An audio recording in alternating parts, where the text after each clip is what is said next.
ഇത് ധൻഗർ വാടിയിലുള്ള ചമ്പ അമ്മയുടെ കഥയാണ്. ആ അമ്മ ആ ഗ്രാമത്തിലെ വയസ്സായ ആളാണ്. അവരുടെ വയസ്സ് 60. പക്ഷെ അവരെ കണ്ടാൽ ആരും അങ്ങനെ പറയില്ല. അവരുടെ എലുമ്പുകളെക്കാളും ശക്തിയുള്ള ചിന്തകൾ, നല്ല ആരോഗ്യമുള്ള ശരീരത്തോടെ ഇന്നും കുട്ടികളെ പഠിപ്പിക്കുന്നതിൽ അവരെ തോൽപ്പിക്കാൻ ആരുമില്ല. എന്താ കുട്ടികളെ ഇങ്ങനെ എന്തിനാ വഴക്കുണ്ടാക്കുന്നേ? ഇങ്ങനെ ആരെങ്കിലും മാങ്ങ പറിക്കുമോ? പിന്നെ എങ്ങനെ പറിക്കാനാണ്? താ ആ കല്ലിങ് താ, അതെങ്ങനെ പറിക്കണമെന്ന് ഞാൻ പറഞ്ഞു തരാം. അമ്മേ വാവ്, നിങ്ങൾ കലക്കി കളഞ്ഞു. ഇങ്ങനെയായിരുന്നു നമ്മുടെ ചമ്പ അമ്മ. അവർക്ക് ഈ ലോകത്ത് ഒരു കുറവുമില്ലായിരുന്നു. നല്ല വീട്, മകൻ, മരുമകൾ, ഗ്രാമത്തിലെ ജനങ്ങളിൽ നിന്നും കിട്ടുന്ന മര്യാദ എല്ലാം ഉണ്ടായിരുന്നു. ഇതിനെല്ലാറ്റിനും ഇടയ്ക്ക് അവർക്ക് ഒരു കാര്യം വളരെ ഇഷ്ടമായിരുന്നു. അവരുടെ പനയോല കൊണ്ട് ചെയ്യപ്പെട്ട പഴയ കുട. ഏട്ടാ, നിങ്ങൾ ഈ സാധനങ്ങളൊക്കെ ചെക്ക് ചെയ്തോ? ആ കണ്ടു അമ്മേ. ഇതിനൊക്കെ നിങ്ങൾ എത്ര രൂപയാ തരിക? ഇതിന് 50 രൂപ തരാം അമ്മേ. എന്ത്, വെറും 50 രൂപയോ? പറ്റില്ല പറ്റില്ല, 100 രൂപയെങ്കിലും വേണം. അത്ര കൊടുക്കാൻ പറ്റില്ല അമ്മേ. ശരി, നിൽക്ക്. ഇതാ ഏട്ടാ, ഇപ്പോൾ 100 രൂപ തരൂ. ഇത് പഴയതാണ്, പക്ഷെ വളരെ സ്ട്രോങ് ആണ്. എത്ര വർഷമായെന്നറിയാമോ? ഇതുവരെ ഒന്നും സംഭവിച്ചില്ല. അങ്ങനെയാണോ? ഇതാ കാണിച്ചേ.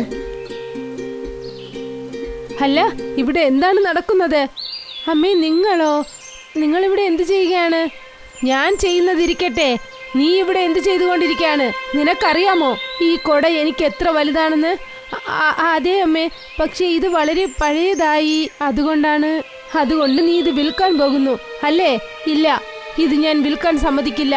പക്ഷെ അമ്മേ, കുട വിൽക്കുന്നത് കണ്ടിട്ട് അവർക്ക് വളരെ സങ്കടമായി. പക്ഷെ ചോദ്യം എന്താണെന്നാൽ, ഈ സാധാരണ കുടയ്ക്ക് അമ്മ എന്തിനാ ഇത്രയും വിഷമിക്കുന്നത്? നേഹയുടെ മനസ്സിൽ ഒരുപാട് ചോദ്യങ്ങൾ വന്നു. ഏട്ടാ, ഞാനൊരു കാര്യം ചോദിക്കട്ടെ?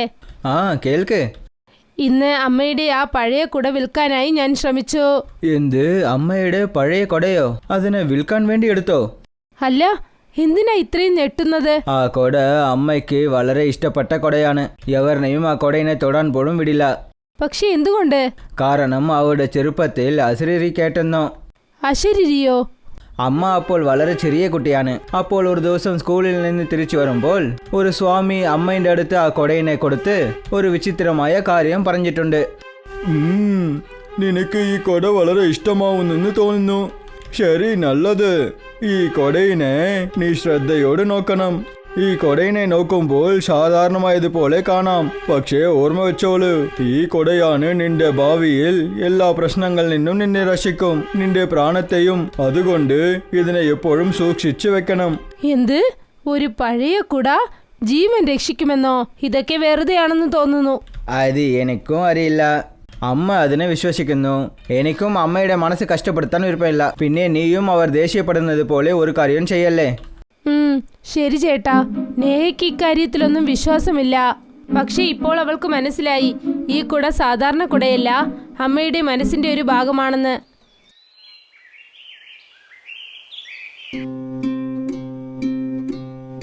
അമ്മേ, അല്ല മരുമകളെ, വാ വാ, അകത്തേക്ക് വാ. അമ്മേ, ഞാൻ നിങ്ങളോട് മാപ്പ് ചോദിക്കാൻ വന്നതാണ്. മാപ്പോ? എന്തിനു വേണ്ടി? ഞാൻ നിങ്ങളുടെ കുട എടുത്തില്ലേ, നിങ്ങളെ വിഷമിപ്പിച്ചു കളഞ്ഞു. വിട്ടേക്ക്, ഞാൻ ആ കാര്യം എപ്പോഴേ മറന്നോ. തെറ്റ് ചെയ്യുന്നത് സാധാരണമല്ലേ? പിന്നെ അദ്ദേഹമാണ് എന്നോട് പറഞ്ഞത് നിങ്ങൾക്ക് ഈ കുട വളരെ ഇഷ്ടമാണെന്ന്. എനിക്ക് ഭാവിയെക്കുറിച്ച് പറയുന്നതിലൊന്നും വിശ്വാസമില്ല. പക്ഷെ നിങ്ങൾ വിശ്വസിക്കുന്നെങ്കിൽ ഞാൻ ഈ കുട ഭദ്രമായി നോക്കിക്കൊള്ളാം. അമ്മയുടെ കണ്ണുകൾ നിറഞ്ഞു. അവർ തന്നെ വലിയ ഭാഗ്യശാലിയായി കരുതി, തനിക്ക് ഇത്ര നല്ല മരുമകൾ കിട്ടിയതോർത്ത്. നല്ല മഴ പെയ്തുകൊണ്ടിരുന്നു. അമ്മയ്ക്ക് പെട്ടെന്ന് എന്തോ സങ്കടം തോന്നി. നേഹേ, നേഹേ, എന്തു പറ്റി അമ്മേ? രാഹുൽ എവിടേക്കാ പോയത്? ഓഫീസിൽ നിന്നും ഇനിയും വന്നിട്ടില്ല. ഇനിയും വന്നില്ലേ? അയ്യോ ദൈവമേ, അവനെ രക്ഷിക്കണേ. അമ്മേ, വിഷമിക്കേണ്ട, മഴ ചെറുതായി പെയ്യുന്നുള്ളൂ. അറിയില്ല നേഹേ, എൻ്റെ മനസ്സെന്തോ പേടി തോന്നുന്നുണ്ട്. നേഹ പറഞ്ഞത് കേട്ട് അമ്മ അല്പം ശാന്തയായി. പക്ഷെ എന്താണെന്നറിയില്ല, വീണ്ടും അവരുടെ മനസ്സ് പേടിക്കാൻ തുടങ്ങി. പെട്ടെന്ന് മഴ ഭയങ്കരമായി പെയ്യാൻ തുടങ്ങി. വിടാതെ മഴ പെയ്തുകൊണ്ടേയിരുന്നു. അയ്യോ, എന്താണിത്? മഴ ഇങ്ങനെ പെയ്യുന്നു. മാത്രമല്ല അദ്ദേഹവും ഇനിയും ഓഫീസിൽ നിന്നും വന്നില്ല. ഇപ്പോൾ ഞാൻ എന്ത് ചെയ്യും? ആകാശത്ത് മിന്നലടിക്കുന്ന ശബ്ദം ഭയങ്കരമായി കേൾക്കാൻ തുടങ്ങി. കാറ്റ് നന്നായി വീശാനും തുടങ്ങി. മരങ്ങളും ചെടികളും നന്നായി ആടാൻ തുടങ്ങി. ചിലതൊക്കെ വീഴാനും തുടങ്ങി. അതെങ്ങനെയായിരുന്നെന്നാൽ പ്രകൃതിയിൽ എന്തോ പ്രശ്നം വരുന്നത് പോലെയായിരുന്നു. നേഹയും അമ്മയും ഒരുപാട് പേടിച്ചു പോയി. രാഹുലിനെ കുറിച്ച് ഒരു കാര്യവും അറിയാൻ സാധിച്ചില്ല. അപ്പോഴാണ് നേഹേ നേഹേ നേഹ നോക്കി. അമ്മ പേടിച്ചു പോയി തന്റെ കുട കയ്യിലെടുത്തുകൊണ്ട് നേഹയുടെ അടുത്തേക്ക് വന്നു. പറയൂ അമ്മേ, രാഹുൽ എവിടെ? അവനെ വേഗം വീട്ടിലേക്ക് വരാൻ പറ. എനിക്കെന്തോ ശരിയായി തോന്നുന്നില്ല.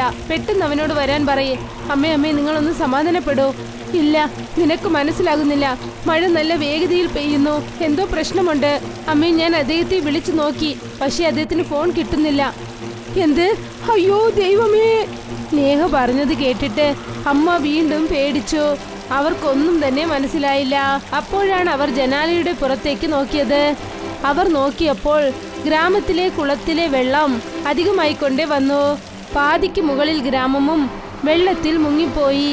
ഗ്രാമത്തിലെ ജനങ്ങൾ വെള്ളത്തിൽ പൊങ്ങിക്കിടന്നു. ഓരോരുത്തരും എങ്ങനെങ്കിലും രക്ഷപ്പെടാൻ ശ്രമിച്ചു. പക്ഷെ പാവം ഒന്നും സാധിച്ചില്ല. അപ്പോഴാണ് ഒരു വലിയ തിരമാല അമ്മയുടെ വീട്ടിനെ നോക്കി ചെന്നുകൊണ്ടിരുന്നത്. അതുകൊണ്ട് അമ്മ വീണ്ടും പേടിച്ചു. നേഹേ, അങ്ങോട്ട് നോക്ക്. ഇല്ല! നേഹയും അമ്മയും ഓടാൻ ശ്രമിക്കുകയായിരുന്നു. പക്ഷെ അപ്പോഴാണ് ആ വലിയ അല അവരുടെ വീട്ടിലേക്ക് എത്തി. കുറച്ചു സമയത്തിനകം മുഴുവൻ ഗ്രാമവും വെള്ളത്തിൽ മുങ്ങാൻ തുടങ്ങി. പെട്ടെന്നുണ്ടായ വെള്ളപ്പൊക്കം ഗ്രാമത്തിനെ മുഴുവൻ അവശതയിലാക്കി. അമ്മേ അമ്മേ, നിങ്ങൾക്ക് പ്രശ്നമൊന്നുമില്ലല്ലോ? ആ, എനിക്ക് പ്രശ്നമില്ല മോളെ, പ്രശ്നമില്ല. ഭാഗ്യം. പക്ഷെ അദ്ദേഹം എവിടെയാണെന്ന് അറിയുന്നില്ല. അമ്മയും നേഹയും രാഹുലിനെ ഓർത്ത് ഒരുപാട് വിഷമിച്ചുകൊണ്ടേയിരുന്നു. അപ്പോഴാണ് പെട്ടെന്ന് ഒരുപാട് ദൂരെ വെള്ളത്തിൽ മിതന്നു വരുന്ന ഒരാളെ അവർ ശ്രദ്ധിച്ചത്. അത് മറ്റാരുമല്ല, രാഹുലാണ്. പാവം, അദ്ദേഹം തന്റെ ജീവൻ രക്ഷിച്ചുകൊണ്ട് അമ്മയും നേഹയും നോക്കി വരികയായിരുന്നു. അമ്മയെ അത് കണ്ടോ? ചേട്ടൻ വരുന്നു. രാഹുൽ, പൊന്നു മോനെ രാഹുൽ. അമ്മേ അമ്മേ, മോനെ വാ, മോനെ വാ.